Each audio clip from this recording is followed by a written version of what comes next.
I wouldn't wish it on my worst enemy. Then last year, I was going to give the same talk, and COVID broke out. So now, at least virtually, I can be with you for this presentation. As Bob mentioned, the title, Stay With Us, a reflection on the unaffiliated. Sometimes called the nuns, the N-O-N-E-S, those who would check none on the survey if they asked about their religion. I think we all know what the number one problem is facing the church today, but I think this is the number two problem. If we're looking at our priorities, the number two problem is this massive, frankly, disaffiliation of our own people, especially the young. So what I want to do in the brief time we have tonight is try to give at least a preliminary answer to three questions. First of all, who are they? Secondly, why are they leaving? And thirdly, how do we get them back?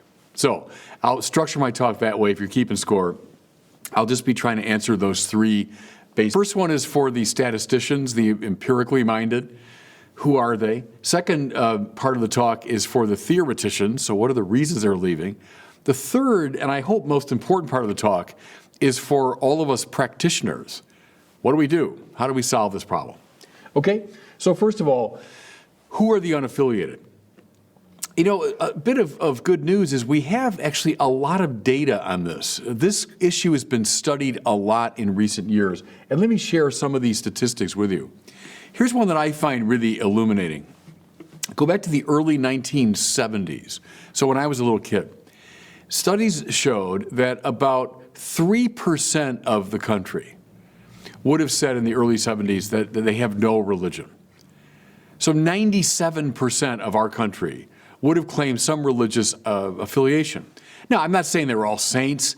I'm not saying they were all, affiliation. No, I'm not saying they were all saints.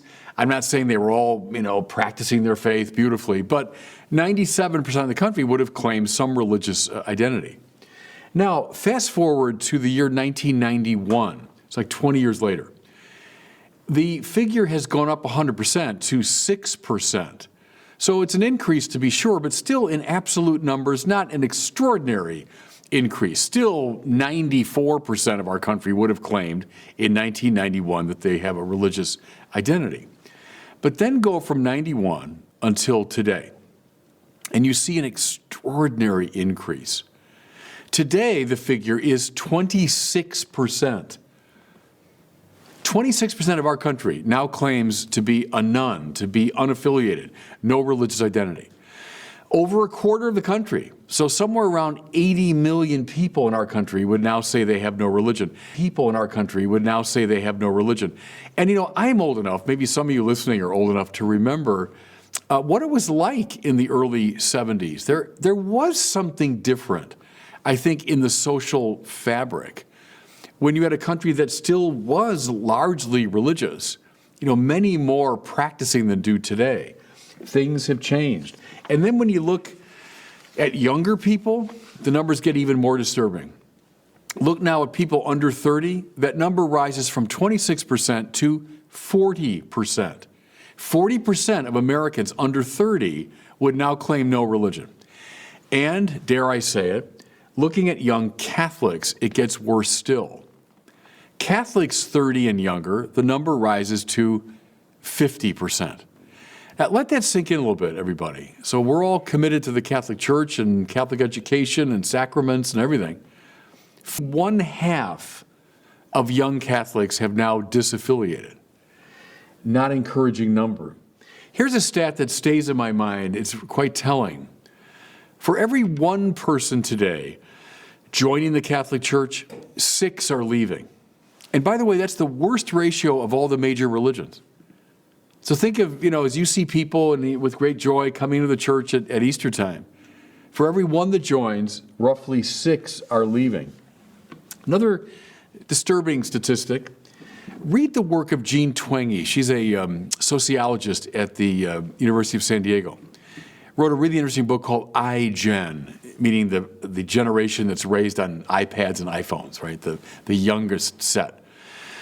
She has a chapter on religion, and it's worth reading because she says there was an old nostrum that said, well, sure, a lot of young people disaffiliate from, official religion. There was an old nostrum that said, well, sure, a lot of young people disaffiliate from, official religion, but they remain spiritual. Meaning, belief in God, belief in an afterlife, belief in, fundamental objective morality, etc.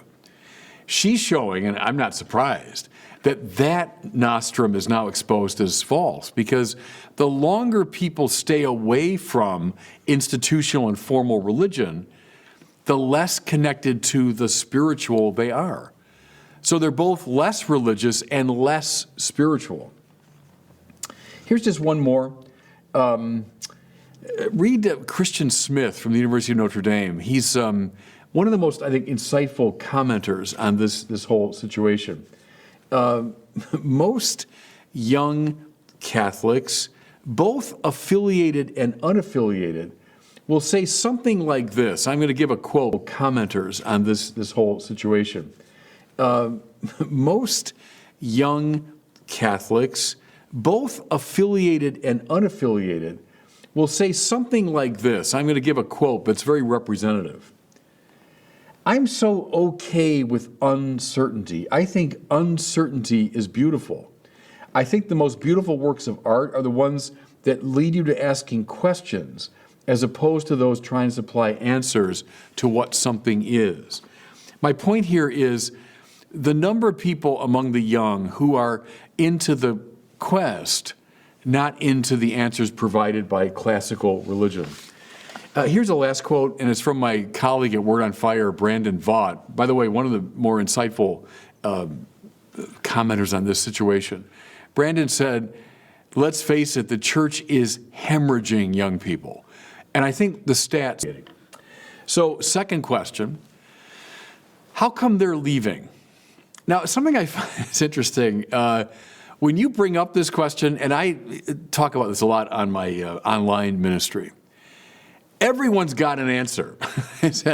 Everyone has got a response. There's a lot of pontificating around this question. I know why they're leaving. Here's why they're leaving. Well, and they're usually in complete contradiction with each other, all these different pontifications. The good news is, again, there's a lot of objective data around this. We don't just have to rely on people's, gut feelings and anecdotal stories. There's a lot of objective data, a lot of studies in which young people are asked the specific and blunt question, well, how come you left? And they tell us. And so I think it's best to stay with the objective, very indicative. So I'm just citing two here, but it's very typical of the surveys done over the past many years. When asked in the survey why they left, a 2016 Pew Forum study, fully 50% of the respondents said, lack of belief in religious teachings. So they were given a number of options, like, here's 7 things, check them off, why you left. Fully 50%, by far the highest, lack of belief in religious teachings. In a 2018 Pew Forum study, same question asked, it now rose to 60%. Checked off, I just don't believe the teachings of the religion. Here's a first observation, everybody. I find when talking about this issue, almost everybody reaches for a kind of behavioral experience at Mass. Maybe they're leaving because of the sex abuse scandals and all that. And indeed, I'll get there. They do figure in these surveys. But clearly, across many years now, the number one reason given is a more intellectual reason. They just are not getting their questions answered. They just don't believe what religion is teaching. And this comes through in all the surveys. It's often tightly correlated to the conflict between religion and science. See, because in the minds of many young people today, science, the physical sciences, the hard sciences, that's the model of real knowledge. Well, religion seems out of step with science, and if there's a conflict, guess which one's going to win in the minds of young people? So the irrationality of religion at least in their minds, is a major reason of religion. At least in their minds, is a major reason.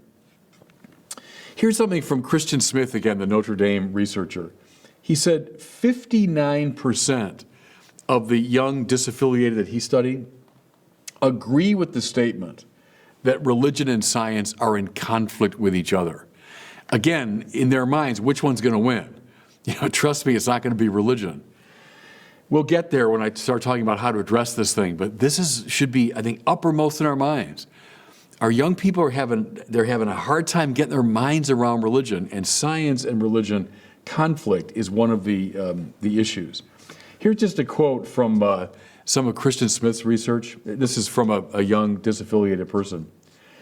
Now I wonder if God even exists. I mean, I believe God was once used to explain phenomena which are now explained by science. That's a young man. That's a young man. Here's now one from a young woman. In all honesty, I feel religion is a somewhat outdated notion. And now that we have such scientific advances, we no longer need a higher being to explain how we came to be. I now put my faith in science. Again, very, very typical among young people. Okay, another reason why they disaffiliate, religion in the minds of the young seems to be associated with violence. Now keep in mind, we're living in the, post 9/11 period.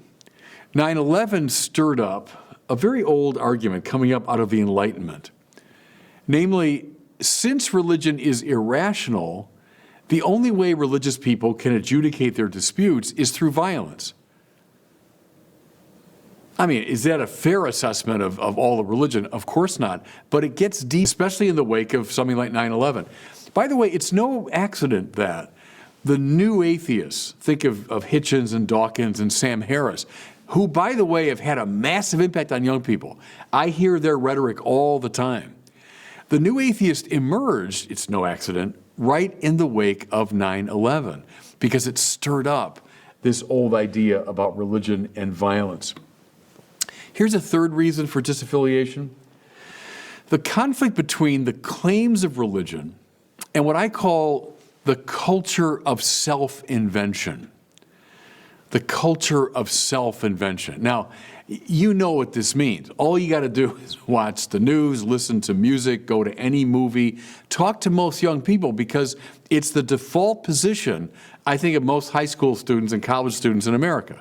Namely, it's my prerogative to invent my, I think of most high school students and college students in America. Namely, it's my prerogative to invent my life, to define my values, to define my identity. My freedom determines who I am, which, is a very practical translation of Jean-Paul Sartre's existentialism. When Sartre defined existentialism, he said, well, it's the view that existence precedes essence. For him, that meant my freedom comes first, and then my freedom determines who I am. Existence precedes essence. Sounds like highfalutin, French philosophy. Well, it was in 1947. Now it's the default position of most young people. The culture of self-invention. Well, it does stand athwart religion, which makes very objective claims. Now it's the default position of most young people. The culture of self-invention. Well, it does stand athwart religion, which makes very objective claims about what's true and what's morally right. And that sets up a conflict with young people. Now, as I mentioned, you do indeed find in these surveys references to, I was treated poorly by church, ministers or by priests or by parishioners. Here's one that kind of broke my heart, I remember when I first read it. Someone said, I left my Catholic church and no one ever called me, no one ever inquired how I was doing, no one from the church ever reached out to say, hey, we haven't seen you. So you do indeed hear that that a lack of, no question about it. I mean, I've referred to the sex abuse scandal as the devil's masterpiece because it's undermined the church in practically every way, including this, including our capacity to reach out and engage young people. So that is indeed a reason.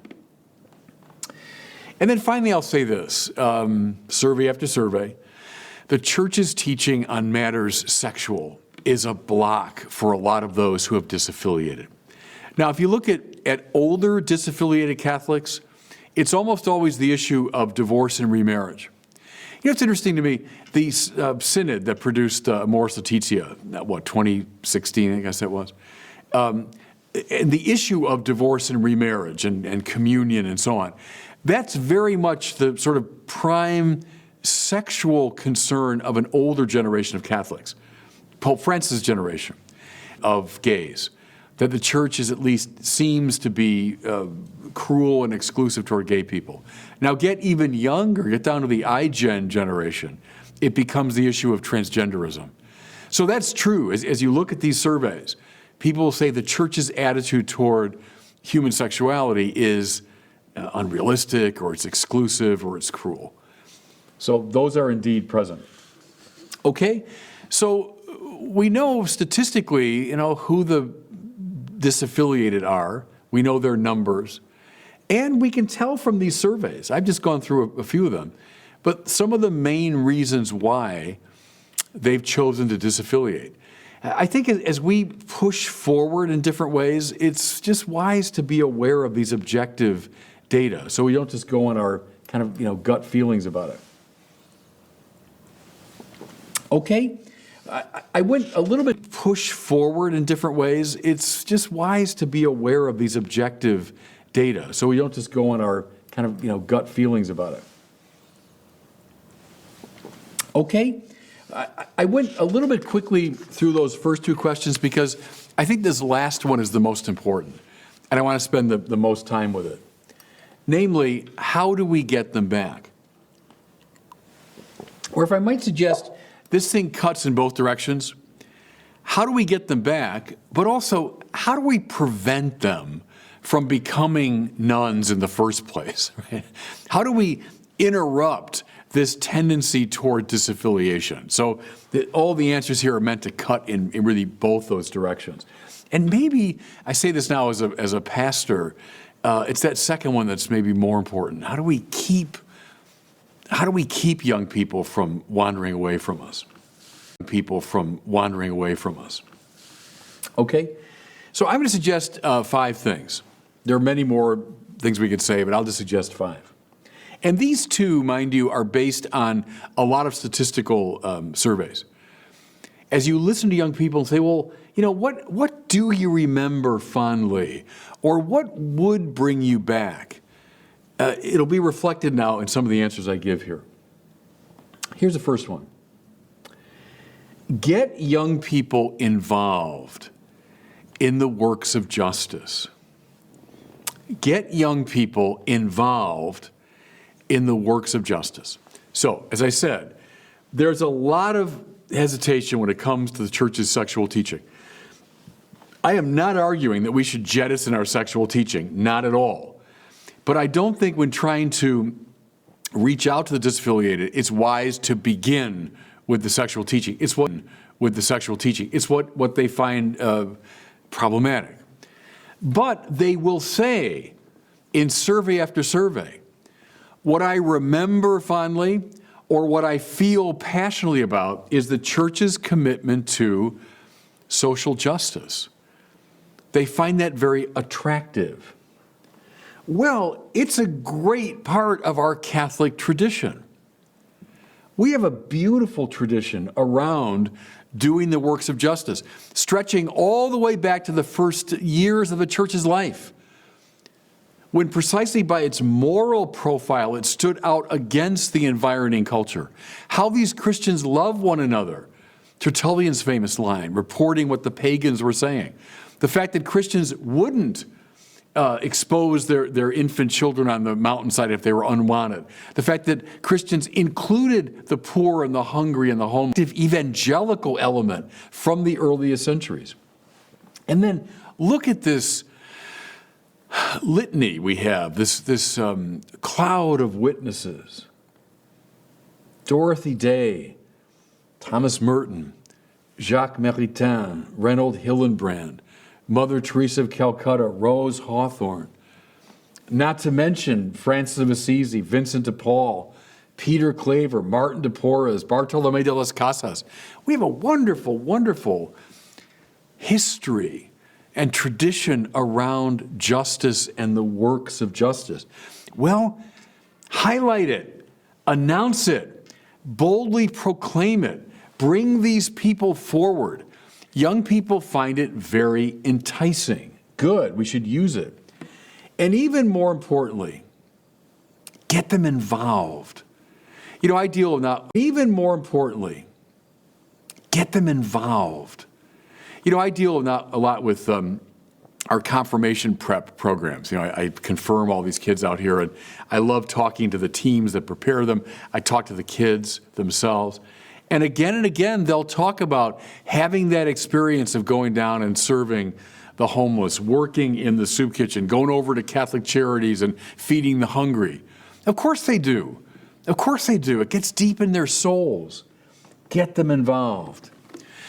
I love this story. It's from the ancient church, the great church father Origen. A young man named Gregory came to Origen and said, "I'd like you to teach me the Christian faith." Origen said, "First come and live our life, and then you'll learn our faith from the inside." Very good advice.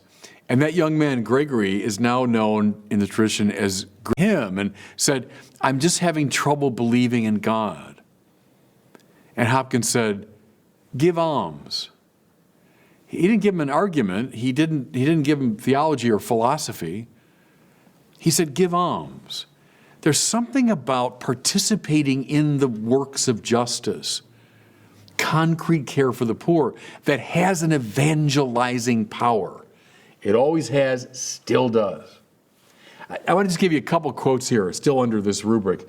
I'm quoting here from a guy named Stephen Bullivant, who's a wonderful researcher over in England, has looked very carefully at this issue of disaffiliation. I'm quoting here from people who have left the church, but are recalling what they still savor. Listen. "I admire the fact that the Catholic Church is the biggest provider of health and education after governments in the world." That's recalling what they still savor. Listen. "I admire the fact that the Catholic Church is the biggest provider of health and education after governments in the world." That's from a lady, 64, who disaffiliated. Another lady says, "The church has soft power. Its reach is virtually ubiquitous. And I believe this could be important in various ways. For example, monitoring modern slavery. It also contributes greatly to education and health worldwide. It's so good for charity." Mind you, as a disaffiliated person speaking, but she's still savoring this element of the church's life. And there are many more quotes I can give you. But that's my first recommendation, is start with justice. I don't think, especially wagging fingers around sexual matters, is a good place to start. Again, I'm not saying we get rid of it, but I wouldn't recommend starting with that. Okay, so we get rid of it, but I wouldn't recommend starting with that. Okay, second recommendation. Use what Pope Francis calls the via pulchritudinis, Latin for the way of beauty. Now, I've been on this theme for a while. In fact, I had the privilege just a year ago, right before COVID hit, the California bishops were over in Rome for the Ad Limina visit, and we had 3 hours with Pope Francis, and he said, basically ask me anything. And so I kind of screwed up my courage, and I actually asked him a question in Spanish, and I asked him about this, about the way of beauty, and he spoke very beautifully about it. Here's my conviction. In our postmodern culture, when there is such skepticism about the true and the good, right? If you say, well, here's what's true, you better believe it.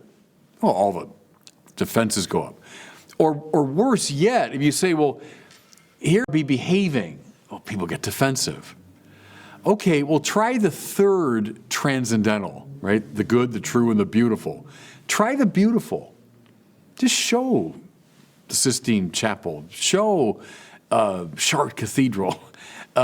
Show someone how to read Brideshead Revisited, how to read the stories of Flannery O'Connor, how to read the poetry of T.S. Eliot. Show them the beautiful. It's not as threatening immediately. And it draws people in. And again, everybody, we've got a great tradition around justice. We've also got a wonderful tradition around beauty. It's the glory of Catholicism. You know, where Protestantism did go through a kind of iconoclastic period.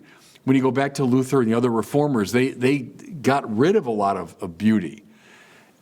To me, that's always a sign of corruption. The church, the Catholic period, when you go back to Luther and the other reformers, they got rid of a lot of beauty. To me, that's always a sign of corruption. The church, the Catholic Church, has hung on to the beautiful as a bearer of evangelical power. And so we have art and architecture and poetry and music. Learn it, love it, savor it, and learn how to communicate that powerfully to young people. You know, I think here of Cardinal Martini, who died, about 10 or 15 years ago now. He was the Archbishop of Milan. He himself was a Bible scholar. But he took advantage of, I don't know if you've been there, it's one of the great sites in all of Europe, the great Cathedral in Milan. And he would gather young people in the plaza in front, and he would give a talk on the Bible. But part of the power of that was he just gathered them in this, looking up at the facade of one of the most magnificent cathedrals. Or I think of one of my heroes, Cardinal Lustiger of Paris. He was cardinal when I was a student in Paris. His mother died in the Shoah. He was from a Jewish family and was, for his own protection, given to a Catholic family during the war. And during that period, this young Jewish boy wandered into a cathedral, and he was converted. It wasn't an argument. It wasn't theology, though he became a great theological mind. It was the beauty of the cathedral. It changed his heart. I mean, I totally get that. Listen now to a few quotes from Stephen Bullivant's studies. Again, these are people who have disaffiliated, but they're remembering what they savored. Here's a man in his 60s. The Catholic Church has been a major cultural force in European history. It has at times supplied a necessary... The Catholic Church has been a major cultural force in European history. It has at times supplied a necessary spiritual discipline. I can respect it for that. Here's a young man in his 20s who disaffiliated. I find attractive the history of the church, our roots in the Middle East, our diversity in the world of fine arts and music. Another young man in his 20s, disaffiliated, but said, I love the fine artistic and liturgical tradition of the church. Just one more, this is not from a young woman. I love Catholic theology, liturgy, devotion, art, and music. Mind you, she's left the church, but she's still, it's like echoing in her soul, the beauty of the church. Use it, learn it, share it. Know how to read these great texts. Know how to read a great cathedral. I think our young people will be enthralled by the beauty. One, you probably can guess this from if you've been following my work at all over the years. If you paid attention to what I said is clearly the number one reason why young people are disaffiliating, clearly number one, I don't believe these teachings, science and religion, all that. So my third recommendation is stop dumbing down our faith. I know I've been banging podiums for years on this, and maybe I become tiresome, but I don't care. I think it's such an important theme. Intellectual objections are paramount in the minds of young nuns, of those who are disaffiliating. They're not getting their questions answered. And they are being evangelized very effectively by atheists in our culture, who are giving them arguments. They're not hugging them into atheism, they're arguing them into atheism. And we've got this brilliantly, the council, we entered into a program of dumbing down the faith. And you know it. You know it. We now had about 2-3 generations. in the name, I guess, of relevance or whatever, we dumb down the faith. We de-emphasize the intellectual dimension. And it has been a pastoral disaster. And you can see it, everybody, in the armies of the disaffiliated who claim that they do not have intellectual reasons for believing our faith. I'm not reducing everything to the mind. You just heard me talk about justice and beauty. So I'm not saying it's all about apologetics or about arguments, but by God, it is about intellectualism, at least to a strong degree. Something I found in my years of pastoral work, Chicago and here and elsewhere, I think we tend to be pretty good when we form our kids of justice and getting them, aware of the needs of the poor. All terrific. But I don't think we're particularly good at the intellectual dimension, and it shows in the disaffiliation of many of our young people. I'm blaming all of us. Bishops, priests, catechists, teachers, all of us, I think, have to bear some of this responsibility, and we all got to collectively pick up our game. Now, here's some good news on this front. Precisely because of the new atheists, there's been a sort of renaissance in Catholic apologetics. There's a lot of good material now, both in book form and video form, a lot of them in social media, on the internet, that will help us answer the questions that people have. So take advantage of it. Learn it. I can give you good recommendations, teachers out there and catechists, to help your kids that will help us answer the questions that people have. So take advantage of it. Learn it. I can give you good recommendations, teachers out there and catechists, to help your kids deal with the objections that come from the wider culture. So that's some good news. But I think we so underestimate what our young people are capable of. I've told this story a number of times, so if you've heard it, I apologize. But this is many years ago now, when my niece was starting her senior year in high school at a well-known Catholic high school outside Chicago. And my brother said, well, there's her books on the table.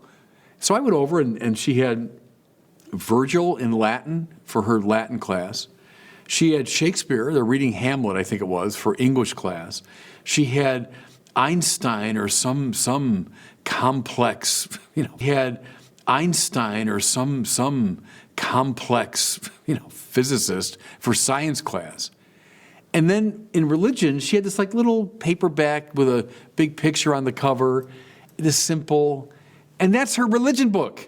So I said, what is the problem here? Why is this young lady reading Shakespeare in English and Virgil in Latin and Einstein in science, and she's reading a comic book in religion? Why aren't we giving her Thomas Aquinas, G.K. Chesterton, Bonaventure, Augustine, Anyway, end of a harangue. But this theme, everybody, it's not just my little private hang-up. It's in the data. It's in the data that a dumbed-down Catholicism has resulted in disaffiliation. So we got to pick up our game. But we have resources. That's the good news. There are resources now. But, for all of us to learn our great intellectual tradition, learn all those names I just mentioned, and then share it with our kids is just hugely important. Okay, just a couple more, because I know I'm close to running out of time. Here's my fourth. Let me say this. So I mentioned justice, beauty, and the life of the mind. I did the three transcendentals, right? Justice, the good, the way of beauty, the beautiful, and then the intellectual, the true. The good, the true, and the beautiful. Use the three transcendentals in reaching out to our young kids. Okay, but here's the fourth recommendation I have.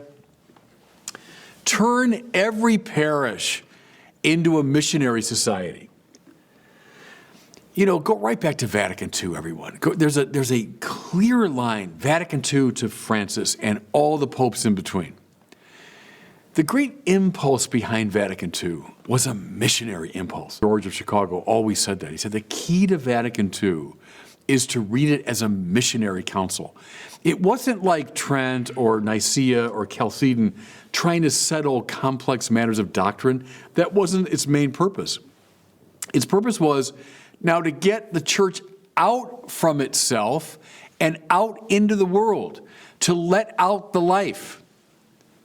Now, that's the new evangelization, articulated by Paul VI, now St. Paul VI, St. John Paul II, Benedict, Francis, of course. Read Evangelii Gaudium as I think the master text of Pope Francis' pontificate. They're all about the same thing, which is a church that goes out from itself in a missionary spirit.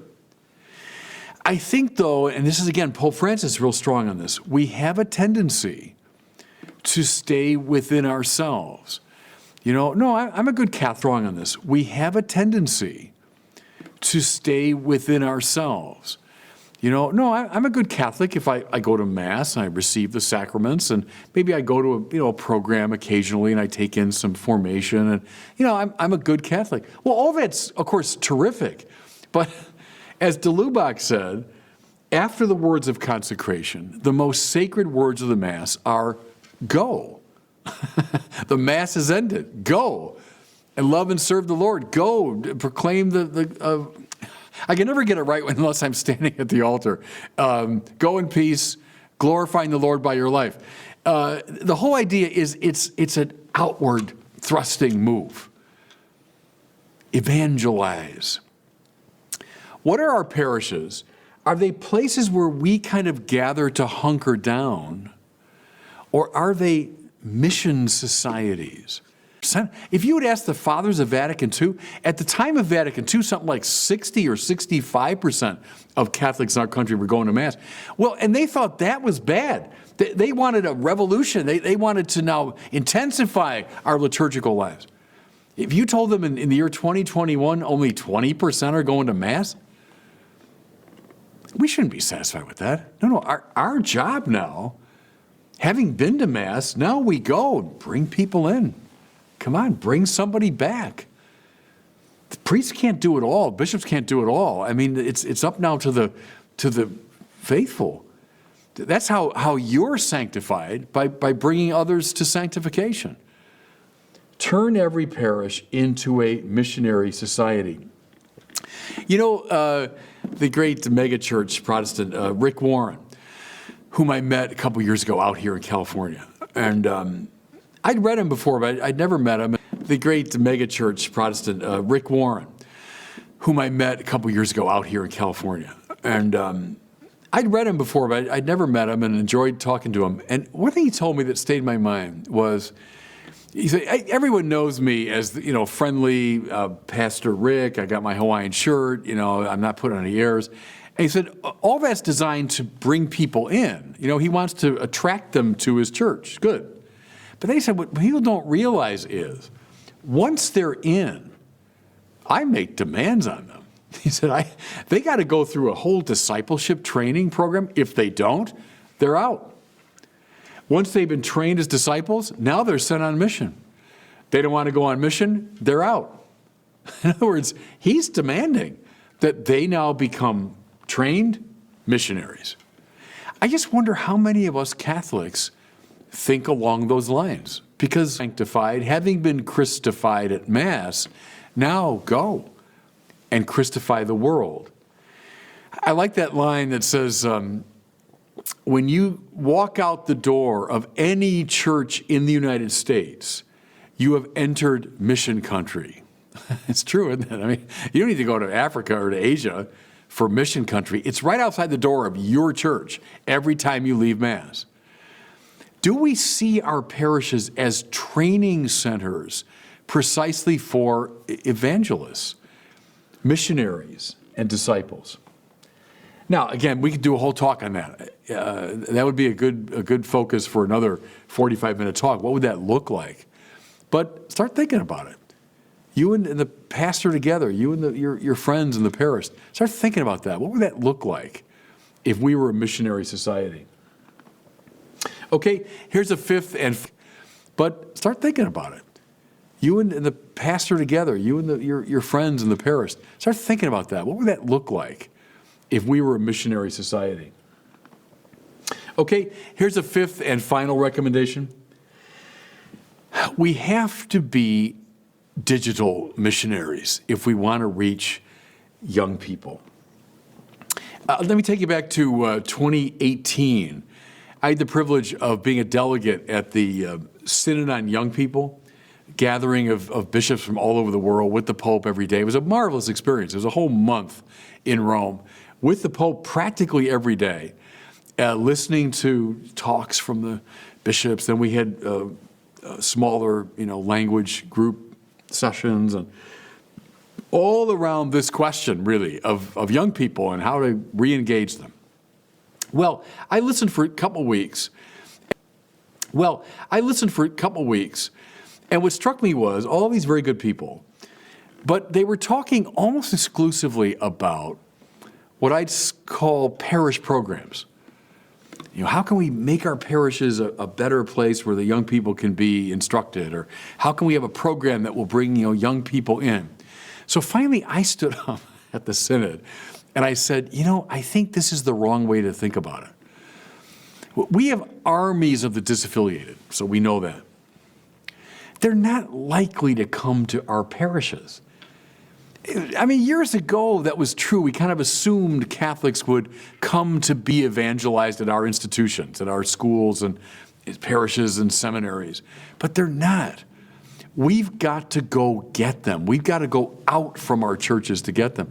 But I said, the good news is, precisely when we're experiencing this crisis of disaffiliation, we've also been given, through God's providence, the means to reach people who have disaffiliated. And I mean here the social media. And I've said before, it's a revolution as remarkable as the Gutenberg Revolution, I think. It's comparable to that. The way it's changed and enhanced our capacity for communication. Precisely when they're not coming to us, we can go out to them through these social media. And let's face it, you know this. The vast majority of people 30 and under, they live on the internet. That's where they live. And so we've got to invade that space creatively, and we can now through the social media. I've had a fair amount of experience with this because of ministry, which began really as an experiment. I knew I wanted to evangelize. I had an instinct that we could go beyond the classical kind of radio and television approach, that we could start using these new media. But when I started, in the early 2000s, these things were in their kind of incipient stage. I remember YouTube came into being in 2006, and it was February 2007 that I put out my first commentary on YouTube. Well, I didn't know. I had no idea who was watching. I didn't understand that world well at all. And I was thrilled when 300 people would watch one of my videos.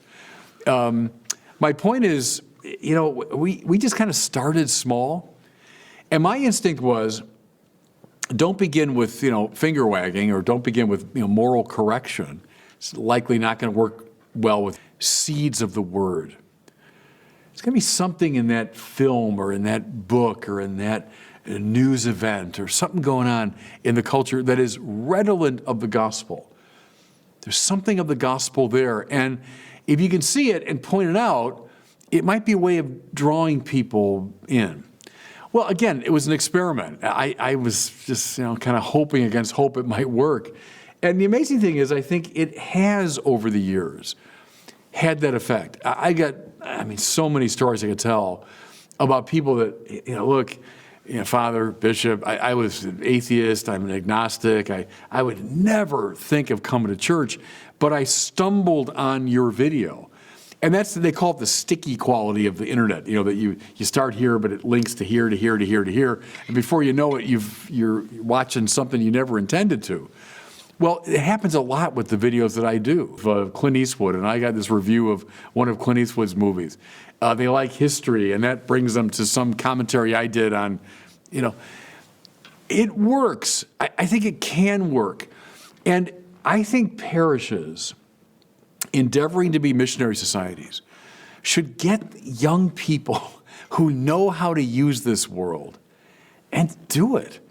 do it. They've got this in their fingers. I mean, I don't. I didn't grow up with this stuff. I rely on these wonderful younger people at Word on Fire that know how to use all this stuff. But heck, find them. Find young people. And then I've told my brother bishops this. If I were bishop of a diocese, I would try to find some really bright young priest. Send them for doctoral studies, but not to teach in the seminary, not to run my education programs in the diocese. I would send them to get a doctorate and then be my main person for doctoral studies, but not to teach in the seminary, not to run my education programs in the diocese. I would send them to get a doctorate and then be my main person for outreach through the social media. Because I'll tell you one thing about it too, is you gotta be smart. You gotta know what you're talking about. You can't just say, well, I'm full of goodwill and I want to reach out through the social media. Yeah, but you're going to meet all kinds of questions and issues and objections, and you got to be grounded in the great tradition to respond. Let me give you one example of this. I don't know if you know about this website called Reddit, R-E-D-D-I-T. I brought it up at the Youth Synod, I remember, and I brought it up at the USCCB meetings, and some of the older bishops were like, what is he talking about? Well, Reddit is like a forum, for discussion of issues. You bring up different matters, everyone jumps on and shares their opinion. You got to have some thick skin. People don't just play around on the internet. I mean, there's some pretty harsh language being used. Anyway, Reddit has a feature called AMA, which means Ask Me Anything. So I heard about this from one of my Word on Fire people, and he said, why don't you go on and try it? So I did, and I just said, I am a Catholic bishop who loves dialoguing with non-believers and atheists and searchers or something like that, Well, it turns out, I think the first time I did it, I was the third most popular Reddit AMA of that year. And I'm saying it not because, they think I'm so great. They didn't know who I was from Adam, I'm sure. But that I was a Catholic bishop willing to wade into this sort of dangerous space. But enormous reaction. I did it a second time. This is maybe a year ago. I was sure. But that I was a Catholic bishop willing to wade into this sort of dangerous space. But enormous reaction. I did it a second time. This is maybe a year ago. I was the second most popular Reddit AMA of the year. And again, not because of me, they didn't know me, but that a Catholic bishop would avail himself of this opportunity. They responded like mad to it, Good. It shows the power of this kind of outreach, and I think we got to be willing and able to do it, And a word to the wise here, because many ask me, for advice about this. Don't give up. Start. So young priests said to me, how do I get going? I said, how about, put your sermons up? How about share some reflections? How about do a movie? How about share some reflections? How about do a movie review or whatever? Start. Only, 100 people watch. So what? That's how I got going. For a long time, 100 or 200 people watched. Don't give up. Okay? Let me bring it to a close. I'm a little bit over time. The last thing, pray. And I don't mean to sound like just a nice, pious guy when I say that. Nothing in the Bible ever happens outside of prayer. I mean, it's just indispensable in the spiritual order. The famous story of Monica praying for Augustine over many, many years before he was brought back to the faith. Make this the focus of your Eucharistic adoration in your parishes. Bring it to the liturgy so that it's in the prayers of the faithful. Have groups in your parish that are specifically geared to pray for the disaffiliated. Let people bring forward names of particular people. This is my grandson. This is my daughter. This is my mother. They've disaffiliated. Let's pray for them. So above all these other recommendations, I would put prayer. And don't give up. It's a very serious problem. We need to address it, but we can address it relying on the grace of God. Thanks, everybody. Always good to be with the University Series.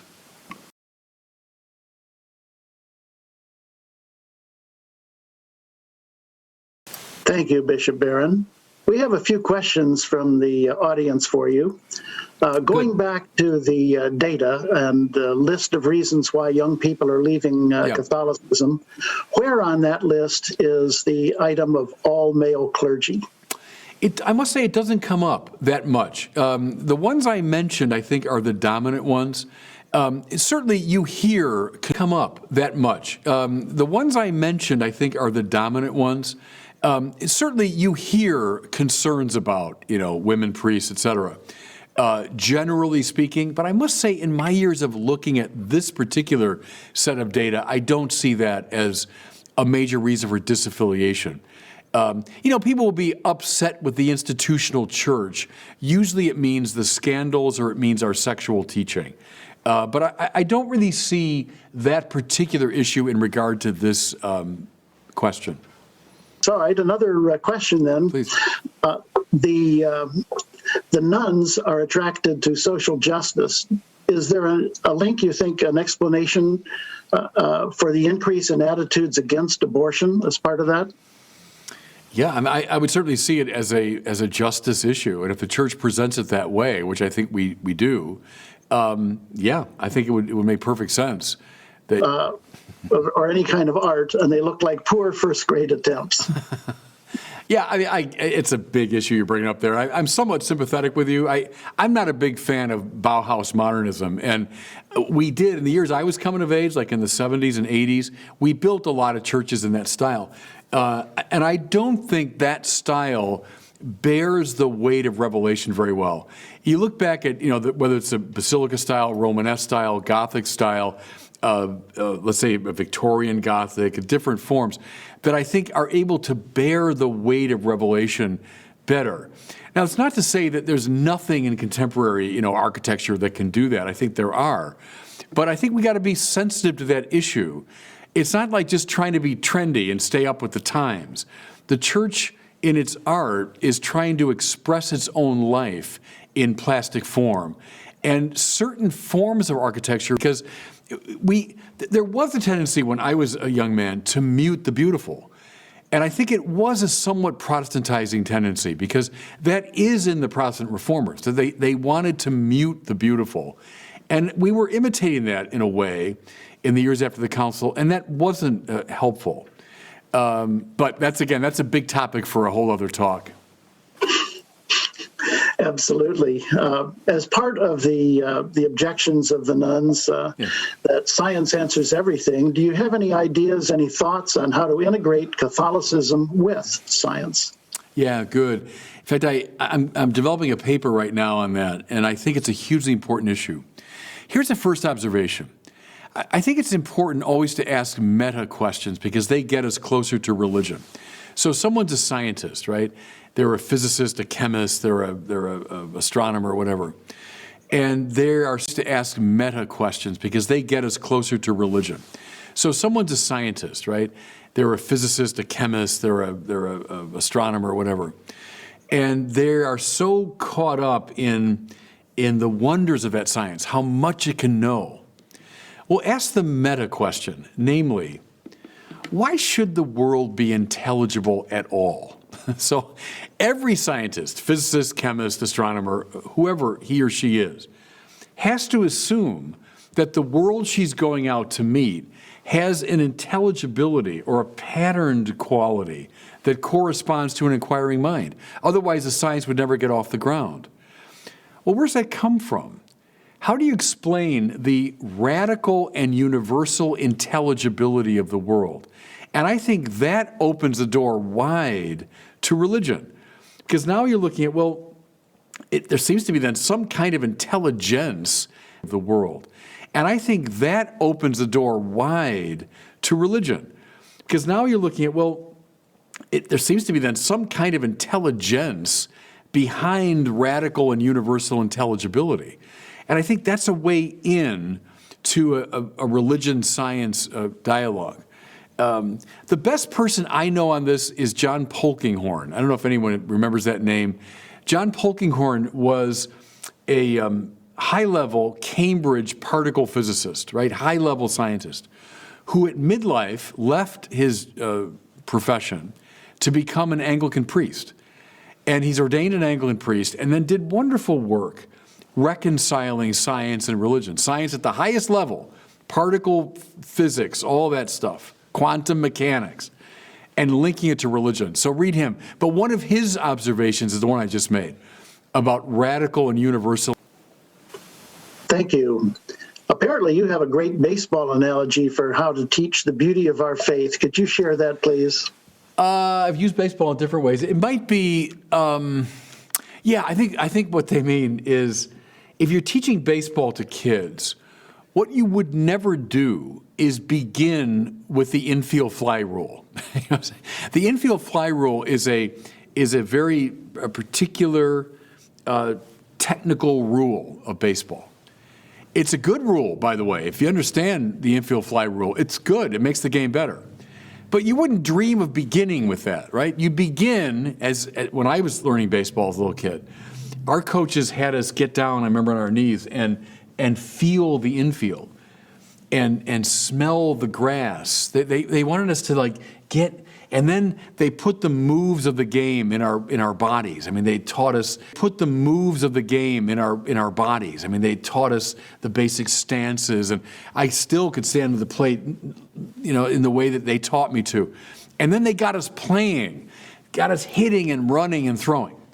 My point is, they drew us into the beauty of the game first, right? The rhythm of it, the wonder of it, the smell and the feel, the texture of it. Then once you play for a while, you begin to understand, oh, that's why we have these rules. Oh yeah, that's cool. That rule makes sense because if you don't do that, then the game was going to fall apart. The rules then emerge naturally and organically out of the beauty of the game. Now, here's the analogy. A mistake we make in religion is we can commence with our version of the infield fly rule.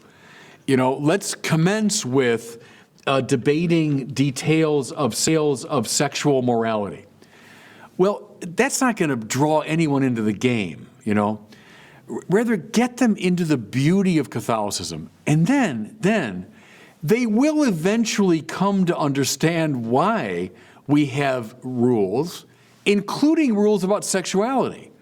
But I wouldn't recommend beginning with those. I begin with the beauty and the rhythm and the texture of the game. I begin with the saints. I begin with the liturgy. I begin with prayer. I begin with the smell of incense. I begin with stained glass windows. You know what I'm saying? I begin with Mother Teresa's sisters taking care of the poor. And once you're into the game and you played it for a while, the rules will naturally emerge from the texture of the game. I think that's probably the analogy they're thinking of. One person asks, I don't want people to feel obligated or to be, threatened or to be browbeaten, So, okay, if you got greater range and freedom, fine. But I'll say this too. This goes back several years. I met a lady at the parish, and she said, my son, he's about 7, we're not making him come to Mass. We're going to let him decide what he wants to do, when he comes of age. And I said to her, yeah, but would you accept that logic in any other area of life? Like, would you say, don't worry about practicing your violin. Just, pick it up when you feel like it. Or, no, you don't have to go to baseball practice. Just, when you decide to go. No, I mean, we compel young people to do all kinds of things because we know that's a way it's going to enhance their lives. And if we leave everything up to freedom, we'd never settle for a very low level of attainment. So I'm skeptical of it's a hyper-modern, the stress on freedom. I mean, freedom's overrated in that way. Some of the best things in my life came because I didn't have freedom. I was told to do something. And then it got into me in such a way that it made an experience possible that otherwise I wouldn't have had. So that's a little editorial on the side about too much freedom. And speaking of freedoms and intellectual freedom in colleges, one attendee observes there's a problem in the Catholic universities. Our children go in Catholic and leave non-Catholic. Yep.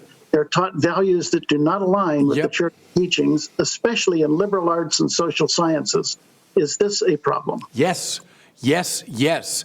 And I'm getting too old to the number of Catholics that come into Catholic universities and they disaffiliate.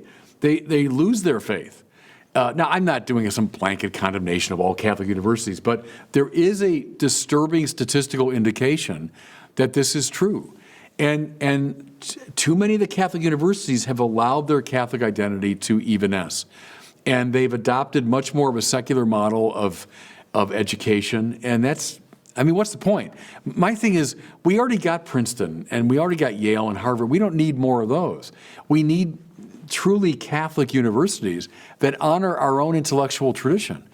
And it should bother us big time that way too many Catholics are losing their faith, even at the Catholic universities. So, yeah, that's a problem.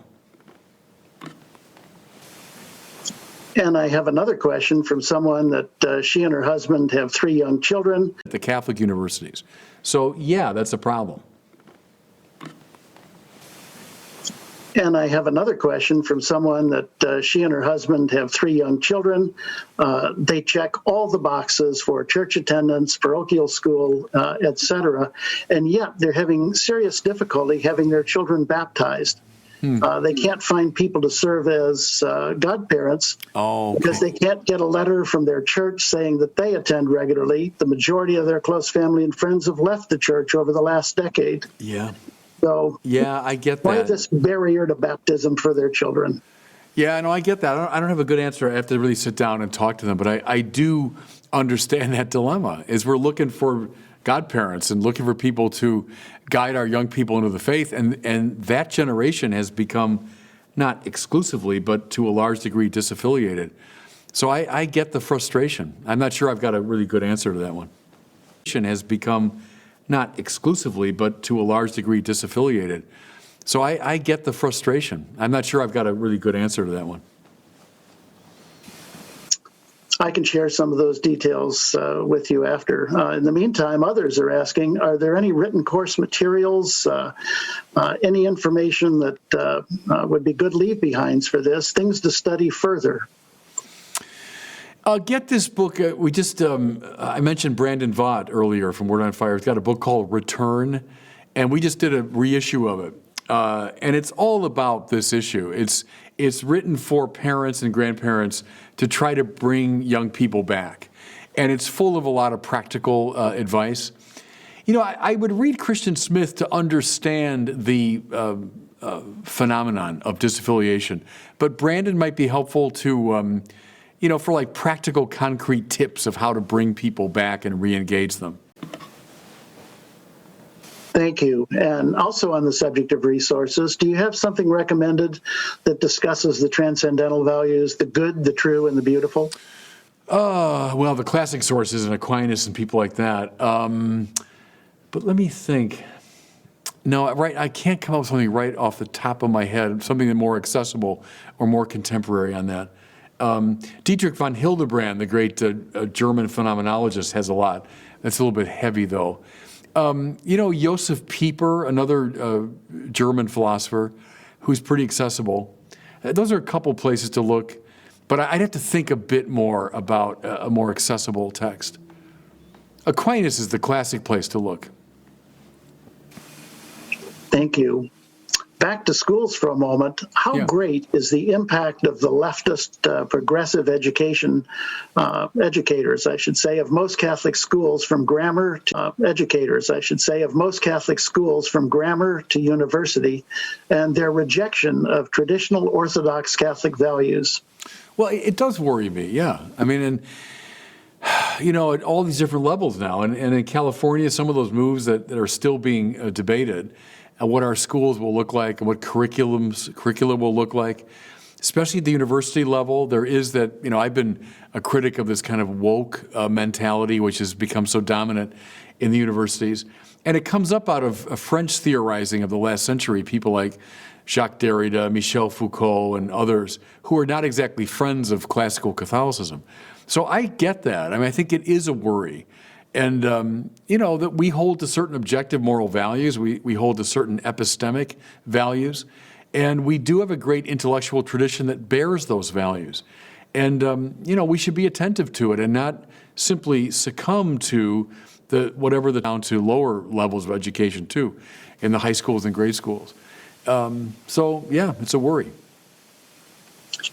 And do you think, shifting gears here, do you think young people see it as hypocritical when priests are anti-abortion and yet pro-capital punishment?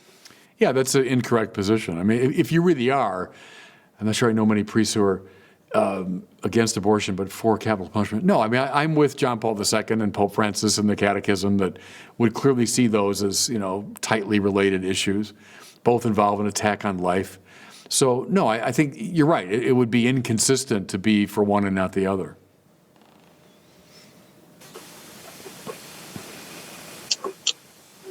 Do you think there's something missing in our catechesis to the very young in our Catholic schools? Yeah, plenty. That's why I rail against this dumbing down for a long time. I think we're good at a lot of, as I say, prayer, the works of justice. We're better at that, building up community. But I think the intellectual, we are lacking in that. And is there a way that we can communicate to all Catholics, and especially the LGBTQ, that we love and respect them, even though we don't necessarily agree with their choices? Yeah, and we have to do it all the time. I mean, that's the basic stance we should always be in, without exception. So, how we do that, that's a good question. And I think that's a question of prudential judgment. What are the best ways to communicate the Church's care and concern and love? But absolutely, we have to do that. And related to evangelization, how do you think COVID is affecting evangelism? And how can we get ahead of the restrictions? Yeah, it's affecting it poorly, obviously. And one of my big worries, and I've been every meeting I've... Can we get ahead of the restrictions?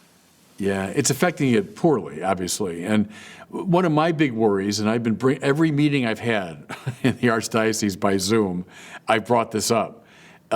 We were already in trouble before COVID in terms of disaffiliation. We were already in trouble with only 20% coming to Mass. Now we've had a year where people have been kind of in the practice of not going to Mass. So that worries me a lot. And I think we've got to be very proactive. My own feeling now, we should, as an archdiocese, be very proactive about getting our people to come back. I've been encouraging everyone that's still coming to our restricted, COVID Masses, make sure you're a missionary, that when we can open the doors again definitively, you bring one or two people back with you. So it's affected us negatively for sure, and we've got to be proactive missionaries in bringing people back. And the second part of that again, Bob, was what? Just getting ahead of the restrictions, and I think you touched on that already with the electronic media, the social media, the Zooms. Yeah, and please God, this will be over. I mean, sometime soon. I've been saying that for months, but with the vaccines, I hope. And now in all of our counties here in LA, we can at least get a quarter of our people inside church. So that's a good thing. Up in our region here, we've not been able to do that for the past several months. So, we'll keep pressing, and I hope in a few months we'll be back. Amen. And you mentioned, by way of social media, Reddit. Are there other online forums where we would be likely to meet young people with questions? Well, let's see. I was sort of encouraging parishes to do it themselves. Is you set up a forum, and it's easy as what I did on Reddit. Well, let's see. I was sort of encouraging parishes to do it themselves. Is you set up a forum, and it's easy as what I did on Reddit, which is, I am a Catholic priest, eager to dialogue with anyone who's got a question, or, are there atheists there that would like to ask me a question? And believe me, they'll come out of the woodwork. I think you'd be very surprised that you'll attract people to it. Or, here's my sermon, or here's a review of a movie, or here's this book I'm reading, or so I think priests and ministers in the parishes should do it. And if you don't know how to use the technology, get someone 20 or younger to teach you, and just do it. Launch out, duc in altum, go out into the depths. And speaking of depths, where can we go to educate ourselves so that we don't dumb down our faith? Yeah, as I say, a lot of where can we go to educate ourselves so that we don't dumb down our faith? Yeah, as I say, a lot of resources available now. At the risk of self-promotion, I mean, Word on Fire is all about that. I mean, we're bringing out material both, in film and in book constantly. So go on the Word on Fire site and you'll find all kinds of materials. But there are a lot of good apologetic sources today that are engaging the new atheists. A guy I really like is William Lane Craig, the evangelical philosopher who has debated Hitchens and Dawkins and all the top atheists. He's got some wonderful material. Now, I don't agree with him on every issue, but he's very good, I think, at engaging the atheists. I was just on a program. It's called Unbelievable. It's based in England, and it's hosted by an evangelical Protestant, but he always has a believer and a non-believer on his program. So I was on. It'll air, I think, in April, but I recorded it a couple weeks ago with this young kid. He's from Oxford, super bright. Catholic, of course, who's lost his faith and is now a militant atheist. So I was on with him, and we had a 2-hour debate. My point there is there's a lot of sites out there now that go into this whole issue of atheism and belief. Thank you. What kind of activities can the church do to get young kids 10 and over in that age group involved in our faith in addition to just CCD classes? Yeah, well, I don't know about the real little kids, but I mentioned the works of justice stuff is get them in trips to Appalachia, or get them working with the homeless, get them helping in soup kitchens, get them with Catholic charities. I think young people respond to that very powerfully. We have these retreats, of course, out in our region that young people, I think, find attractive. So that kind of experience, the justice business, then the prayer. And I think these lively discussions about the issues of life and death and meaning and God and science. So I think all three of those, the good, the true, and the beautiful, get them involved in justice, get them around liturgical and prayer events, get them talking and critically thinking about their faith. I think we do all those things with young kids. And moving up just a little bit in age, one of the attendees observes it appears that many Catholic parishes do not have any ministries that cater to young adults, those up to age 30. Why is this, and how can local parishes have groups that are aimed at this demographic? And in addition, there should be ministries catering to middle age. Challenge out, too, is volunteer. You start the group. So I don't know what age the questioner is, but someone in the parish, like in his or her 20s, talk to the pastor and you start the group. And it could be as simple as, an announcement goes out on Sunday, we're going to meet Sunday night and we're going to have a, gathering or a discussion or watch a movie or something. You start it. In terms of older people, too, I've always loved the Catholic Action model, and I don't know why we dropped it after the council. Some of my great heroes in Chicago were priests involved in Catholic Action in the 50s, which involved typically, let's get all the physicians and nurses in this parish, get them in one room. Let's break open the gospel. Let's do see, judge, and act, and see what we can do to bring the gospel to our world. Next week, bring the lawyers in. The following week, bring all the business leaders in. Next week, bring whatever group you want, and do a see, judge, and act action. I revive it for people in middle age who are now in the full flight of their careers. Good. Let's get them talking about the faith. I knew a group in Chicago, all very high-powered people at a kind of a wealthy parish in the city.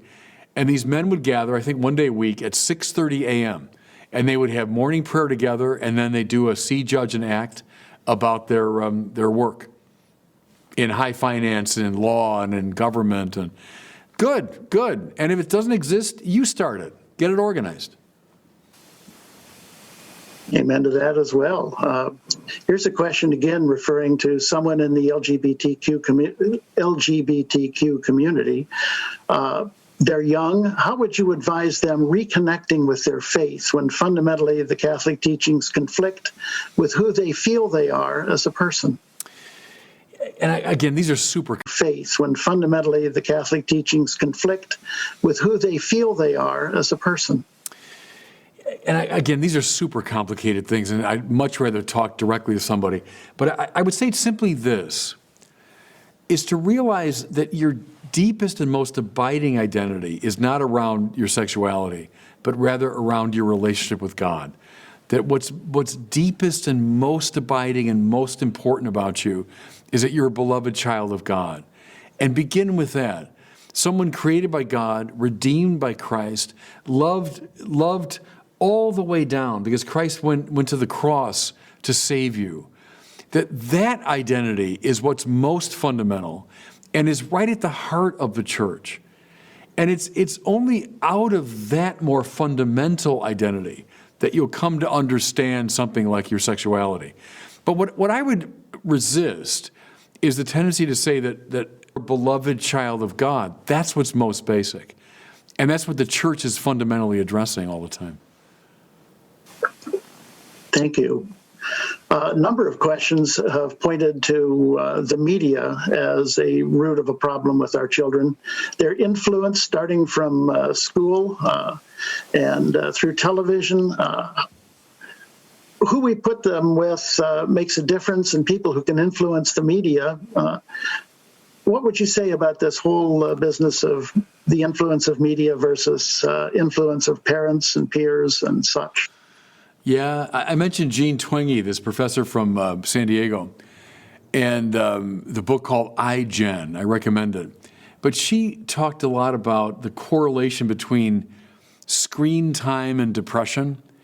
And I think it's very credible that we have a generation now that's so attuned to screen time and depression. And I think it's very credible that we have a generation now that's so attuned to screens, and they see reality largely on screens rather than directly, and that's a problem. So you talk about the media. When I was growing up, I guess it meant television with like 4 stations, but now the media are so pervasive, and the way they draw us addictively into their influence is bad. And so I would recommend, to parents of young kids, I would keep them away from those screens as much as you can. You know what I mean? I don't mean the ones that are important for their education and so on, but I mean all these kind of addictive machines. What's that movie, Joe, remember what's the name of that movie about the addiction of iPhones and everything? Social Dilemma. I'd highly recommend parents watch it. I was fascinated by it. And it's interviewing people who are very much involved with Facebook and Instagram and YouTube and everything else. And they know they designed all these machines to be addictive. They designed them to draw us, to themselves, and how dangerous that is psychologically, and I would say spiritually. So I would say to parents, watch that movie and be wary of the amount of time your kids are spending on them. And the whole thing with teenagers and low self-esteem and the way that kind of awful culture of backbiting and critique, and when you go into com boxes and people put photos up and then they're attacked, and there's something terrible about that world. And so I'd be careful and critique, and when you go into com boxes and people put photos up and then they're attacked, and there's something terrible about that world. And so I'd be careful with it, wary of it in regard to kids. Yes, that Social Dilemma is on Social Netflix, Dilemma, and that yeah. is a really excellent picture. You saw it, yeah. It's quite good. I agree. Yeah, my stepchildren that have seen it said, "Oh, we know all this stuff, but it is still shocking to see it on the screen." Yeah. There's also a comment, since we've heard so many negative things, from one attendee. Simple statement: they went with their UCSB granddaughter to St. Mark's last night, and so impressed with the encouragement in reaching out to the college kids. Yeah. It's a great parish. I don't know if it was Father John Love who was there, but he's the pastor. St. Mark's, they do Another question that we haven't seen yet tonight is how is the church evolving with Francis's study of possibly ordaining women deacons? And do you feel this would positively affect our church population? And if so, why? I don't think it's going to happen. I just looking at, Francis has sponsored, I think, is it 2 separate groups to kind of study the question. The impression I have is that that's not going to happen. And I think it would cause trouble for our theology because of the way episcopacy and priesthood and the diaconate are linked together. That women should be drawn more and more and more into the life and ministry and leadership of the church, absolutely. But there'd be an issue there with our understanding of the clerical state, the understanding of ordained ministry. So I think that would cause some theological issues. I like a lot how Francis is reaching out, I think, and saints have by far the most power in the church. We associate power with office, but that's only one very limited kind of power. The real power. Look, who was the most powerful Catholic of the 20th century? With the possible exception of John Paul II, it would have been Mother Teresa of Calcutta. I think say that without hesitation. She was the most powerful, influential Catholic of the 20th century. Of the 19th century, the Little Flower probably, or Bernadette of Lourdes. So it's the saints. That's where it's happening, not so much in office. And there's a question around, it's not always our nuns that are the issue. Many Christian churches pull in our young people and show them the beautiful. Yeah. COVID, meantime, has highlighted where our own parish churches pull in our young people and show them the beautiful. Yeah. COVID, meantime, has highlighted where our own parish liturgies, homilies, and services have been lacking now that we can mass hop as the virtual front pew. How can we help our parishes to understand how important our worship is to our youth? Yeah, it is. And I could have given you a lot more quotes tonight of disaffiliated people who still remember the Mass very fondly and the mystical experiences they had, the beauty of the Mass, the community they experienced there. So I quite agree with that. We should be very attentive to music, to homilies, to the beauty of our liturgies, absolutely. On the question of disaffiliation and non-Christian churches, it's interesting. They've studied that. Some disaffiliate into more evangelical Christian churches. Fewer disaffiliate into mainstream Protestant. Some disaffiliate into more evangelical Christian churches. Fewer disaffiliate into mainstream Protestant. But the overwhelming majority disaffiliate into the ranks of the nuns. So it is some indeed go into other, Christian churches, but the overwhelming majority become nuns. They become unaffiliated. So I think that's where we should put our main attention. But I quite agree with the point about the liturgy. Absolutely right. And can you comment, please, on how we can go about handling this cancel culture? Oh, I hate cancel culture. And I've been writing a lot recently I mentioned wokeism. I hate that whole approach. And its roots are in very dubious philosophical perspectives. But one of the ugliest faces of that have the right to eliminate someone for making, a faux pas or saying the wrong thing. And see, it's born too of an antagonistic social theory.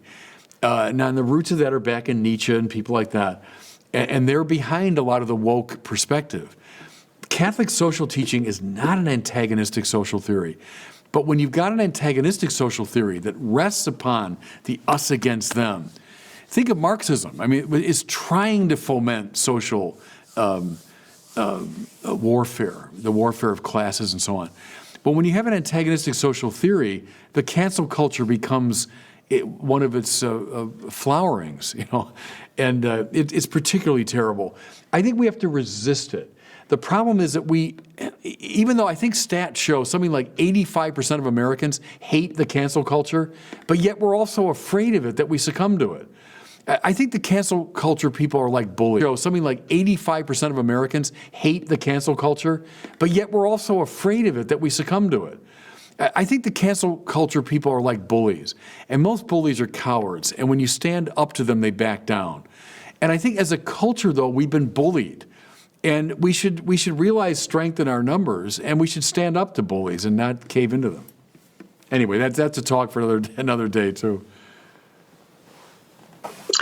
Indeed. And the issue of Harry Potter books, they were very popular, and the films, and there were incantations in them.